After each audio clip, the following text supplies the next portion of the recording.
Hi everyone, it's me, Krylios, Team Rayceen Productions MC and producer. And joining me today is the wonderful, the amazing, the lovely, the always heartwarming Rashid Darden. How are Hey, you? I'm good. How are you doing? Thanks for the I warm welcome. Of course, it's always a pleasure to see you. I feel like I've seen you through this medium so many times at this point. So it's really, really, really great to see you.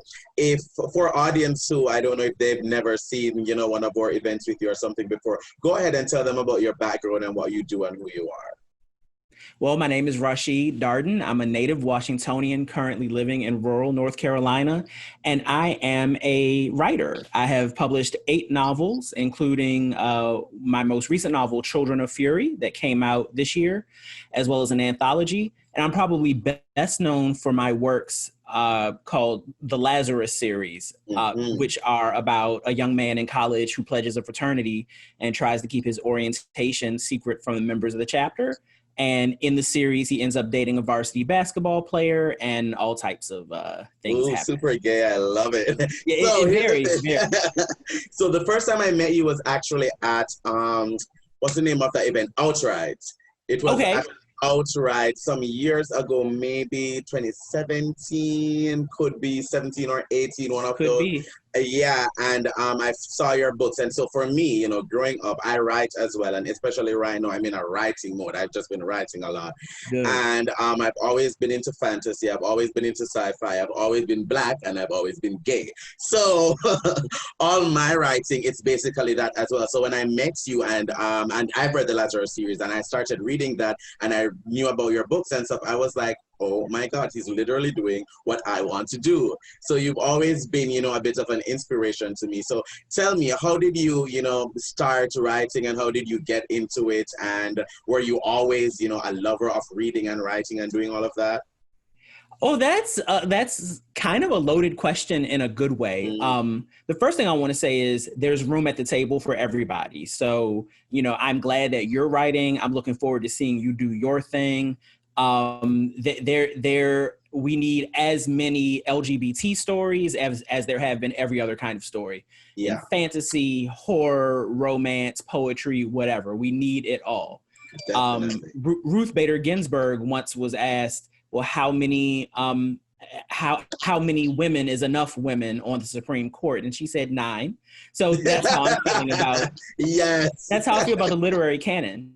And I say that because at my first Black Pride, well, not my first one, but my first one after college, I met an author named Brent Dorian Carpenter, and he was Mm, just holding court in the lobby and just had his books on a table next to him. And he has this really gruff voice, and he was like, "Well, let me tell you something, sweetie. If you want to sell these books, just sell these books. Just self-publish. Get out here, come to the Pride, and sell your books."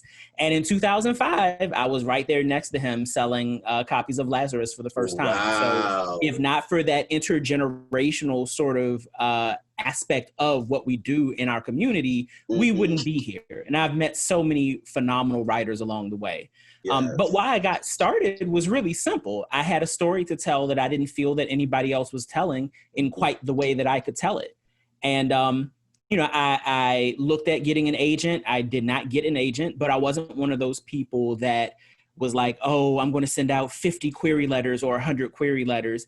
It only took about 4 or 5 rejections before I was like, you know what? There's already a pathway to doing this Yeah. myself. And Elin Harris was the one, and, selling him out the trunk of his car until, he Hmm. got a deal. And I think even in a post Elin Harris sort of world, we have people that are successfully self-publishing without even aspirations of getting an agent or getting traditionally published. A Yes. lot of writing awards now are no longer exclusive to the traditionally published. And a lot of these opportunities, especially in queer spaces, are primarily by people that are independently and self-published. So Yeah. I got into it because I had unique stories to tell, and I stay in it now that I can go from the traditional contemporary LGBT worlds to the worlds of fantasy, because that is truly where we're underrepresented, and we need more and more of those stories. We need gay Harry Potter. We need gay Chronicles of Narnia. We need gay Black everything. Yes, we do. Because I grew up reading Harry Potter, reading Percy Jackson, reading the Vampire Chronicles, reading this, reading that, reading Enid Blyton from England with all her dwarves and stuff. Like, I was always reading fantasy. And, the protagonists were always, some white 12-year-old boy or some white, kid who was straight, who I could identify with through the book just because I like reading and I was like a boy too. And, that was it. There was not much of myself. And as a matter of fact, I don't know if this is the same for you, but growing up, I always envisioned my stories. I was always planning them out. Even to this day, I have stories in my head from I was a teenager that I still haven't even put on paper, but like, I know the whole thing. I know what it is. It is there already. And, back then, though, I used to think, I was like, well, when I start writing the books, maybe to be successful, the protagonist might have to be white. Maybe the protagonist might have to be straight. Maybe I might have to make the best friend Black just to have that in, because I thought, because the only books I saw were that. Nobody was giving you a Black lead. Nobody was giving you, a queer lead. No one was giving that. And I do think the fact that I waited for a while before I started putting pen to paper, I needed to see that representation. I needed to really realize that, this can happen, this is real, this can happen. And, seeing you do it is just something so fabulous and so spectacular to see. Thank you. Now tell me, what is it about fantasy that really appeals to you? Why is that your wheelhouse? I grew up reading, like in my teenage years, I read the Vampire Diaries. And, like you said, you saw, white characters, but in my head, I always made somebody Black. I always was like, oh, well, they're going to be Black. He's Black. And it was just like, it's the weirdest thing. It didn't happen with children's literature, but it did happen as I read like young adult stuff. Lois Duncan. I'd even pretend like the characters on the front were light skinned. I'm like, oh yeah, she's biracial. So like I really from there decided like it's going to be all Black everything, and why not? Right. There was something else you said earlier about waiting because you didn't, waiting, right? So I wrote my first 4 novels because I was writing ages that I knew, people that I knew, situations I knew. And Birth of a Dark Nation, which is about African vampires that came to America during the slave trade. I had studied slavery in college, but and I knew back then what these series of books were going to be about. Yeah. But I didn't feel ready because first the other books took precedence, but also I wasn't grown enough. I really hadn't internalized and dealt with the legacy of slavery as a Black man in America. And it wasn't until I did that I was able to write Birth of a Dark Nation. And this is a story that I do tell from time to time. My editor for Birth of a Dark Nation was a white woman, and she was someone that I trusted as an English teacher and things like that. And one of her notes to me was that she noticed that, this is not a real spoiler, but she noticed none of the white men in my book survived till the end. And I was just like, why would they? This is a novel about slavery. Like, you're not going to tell, Tarantino's not going to tell the story of Kill Bill without some bullshit along the way. So neither am I. Yeah. And, but I think that if I had been told that at 23, the story might have changed a whole lot differently than when I was 33 or however old I was when I wrote it. So I think the idea of waiting is important, but, not to wait too long to tell the story. Yeah, I agree. I agree. Better than you can. Yeah, definitely. I agree, because I feel like even within myself, many of the stories that I've had, now that I'm older and I've experienced life a whole lot more, and the past couple of years have really pushed me into adulthood, you know, a lot. You Right. know, I've really, really grown a lot within that. And all the experiences that I've garnered and I've gone through has really colored my outlook on how I write now. It's really changed my perspectives on many things, you know, some of the ways how I thought before and how I thought, you know, some of the stories would go. You know, it has warped, it has changed now when you've lived life a little bit Yeah. more, you know, than when I was younger. So, you know, I think that that is really, really, really important. Now, talk to me about being queer and being a writer and how, you know, your queerness influences your writing. Well, I made a decision pretty early on that all of my books would have gay Black main characters in some way. Mm-hmm. And that has evolved over time. My most recent novel, Children of Fury, one of the leads is gay, but the other is more so pansexual. And I Mm-hmm. had to, you know, stretch myself, learn a little bit more about, you know, what it means to be pansexual. And then, of Mm-hmm. course, through the lens of the fantastic as opposed to the contemporary. And the Mm-hmm. work I'm writing on right now, as some of your listeners and watchers might know, I actually have published out of sequence. So there's Mm-hmm. Birth of a Dark Nation is first, and Children of Fury is third. The actual the second installment hasn't been completed yet. So I'm Mm-hmm. actually writing for the first time a character who presents as white. Ah. I don't know what his sexual orientation is yet.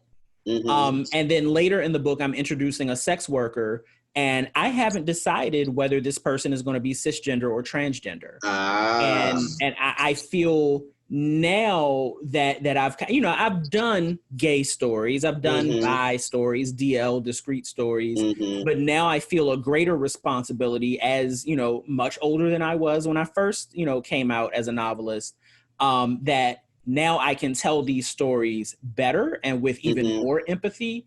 Yeah. And I will personally be very surprised if I ever write a book where the main character is not, you know, in the rainbow in some way, Yeah. Yeah. or some significant, you know, supporting character. So Yeah, definitely. there's a responsibility there, both to myself and to the people that I grew up reading and to the Mm-hmm. people that are going to be reading me.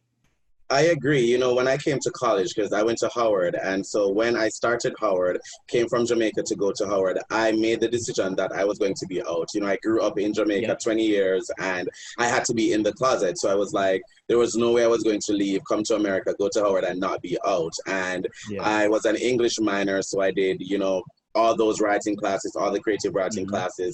And I remember in my advanced creative writing class, we had to do like this really big project. And for me, it was a collection. It was an anthology with 4 different stories. And, but in the end, I tied them all together. But in each of the 4 different stories, I think one was a gay man, one was a lesbian woman, Mm-hmm. one was a trans man, and I think the next one was a gay man, but he was a drag queen. And Okay. I looked at, you know, how that works and like everything. Right. And it was even writing that I really wanted to just show all these different aspects of different queer people and different queer life from, you know, really, really unique aspects. And you know, when I came out and everything, I remember my dad said to me that any bad thing that happens to me in life is because I'm gay. Right. Mm-hmm. So because of that, I've now taken my queerness to make that just like, bitch, everything I do is going to be queer. You are just Yeah. going to Yeah. drown in it. It's going to be Yeah. queer. Every single queer you can think about, Yep. all the Yep. queerness. You know, when I was talking to Saray, Yeah. and I was talking to Saray, and you know, Saray's trans, Saray's gay. Saray grew up in a you know, a queer household. Yeah. I was like, oh girl, I don't even feel queer right now for myself.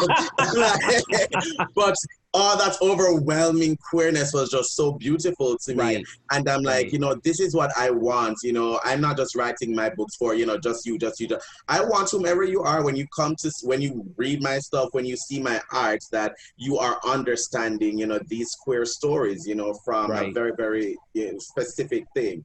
And it's transformational when those works are in the right hands. I mean, Mm-hmm. obviously, you want to write these things so the people behind us will know Yes. that we were here. But also, a lot of my writing has been influential to straight people. especially when you think about Lazarus, Covenant, Epiphany, and Yours in the Bond, Yes. being basically about these people that are in fraternities. And, you know, Elin Harris touches on that, but I really wanted to write stories about people who were gay and just as enmeshed in fraternity and sorority life as their straight counterparts. And because I've written this and talked about it extensively, I've had, you know, straight brothers in my fraternity who will, you know, straight guys are funny. And I'm not trying to minimize what they said, but it's always funny to me how they say it, because they always say, you know, Rashid, I used to be terrible, but because I met you, I'm just, and I just want to thank you for being you. Now, one brother who says that, like, to me at least twice a year, and I'm just kind of like, okay, but can we talk about, like, anything else now? Like, yeah, I changed your life. I know you're a good person now. Okay. But are you on my Patreon? Yeah, you know, yes, right. You know, because this work, I mean, you know, we're not giving no freebies out in 2020 and beyond. Yes, definitely. So, but it's not lost on me that there are going to be brothers who read my books, well, of any fraternity, who read my books and are changed. And some brothers are never going to get to tell you that they appreciate the story. So I have to write for them as well. And I have to know that it's, you know, this kind of work is going to be transformative no matter who reads it. So, you know, that's where I am. Wonderful, wonderful. Now, you know, current issues, current events always play a part in, you know, how we shape the stories that we do. And, you know, I want to know what this current pandemic, as well as, you know, what's been going on with systemic racism in this country and police brutality, if that has, you know, inspired you in any way during this lockdown, and how, you know, it may have contributed to anything you're writing right now. So that's an excellent question. So the book that I'm currently working on, the opening chapters take place in 1986. So you have some people that are young adults whose parents were in the civil rights movement. So, I mean, the book ends in present day, but I wrote a line where this guy who's straight, he's not a gay character, but he's just talking about how he inherited this movement that he did not want.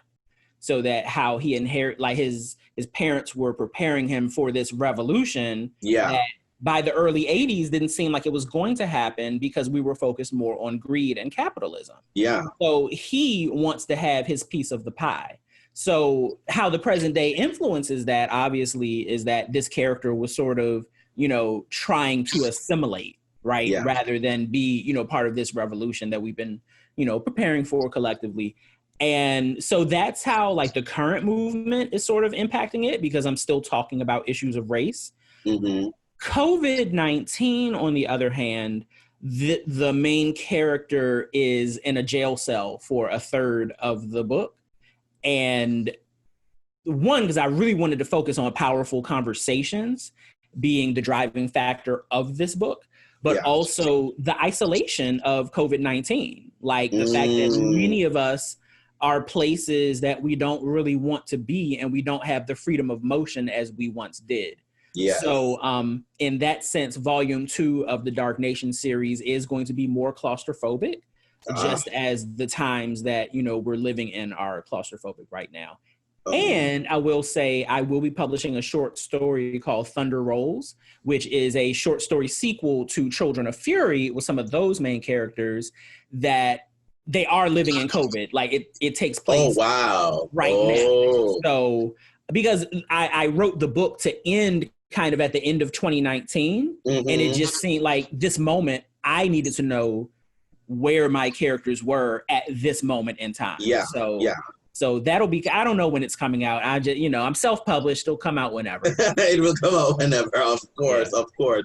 Listen, it's always such a pleasure talking to you. Always. I'm so glad that you joined me today. And before I let you go, let our audience know how they can find your books, how they can follow you, keep up with you, get your website, do everything. Go ahead and plug everything. Absolutely. Well, my name is spelled RashidDarden.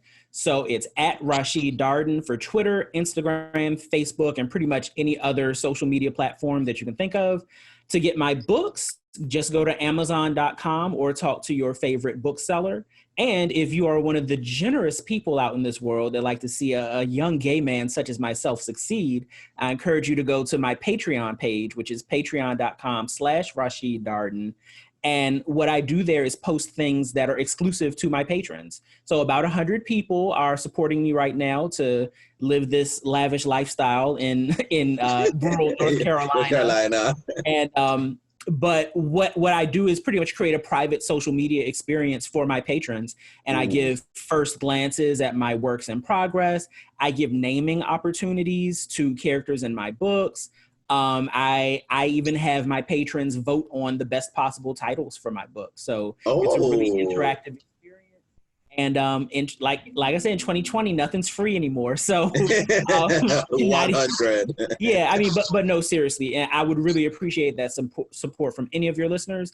And I would be remiss if I didn't shout out all the other writers out there that are doing the thing and have been doing the thing, like Latoya Hankins, Fred Smith, Saray, who you just interviewed, and so many others. And I just want to let them know I see you and I support you as well. Of course. Thank you so much, Rashid, for joining me. A pleasure as usual.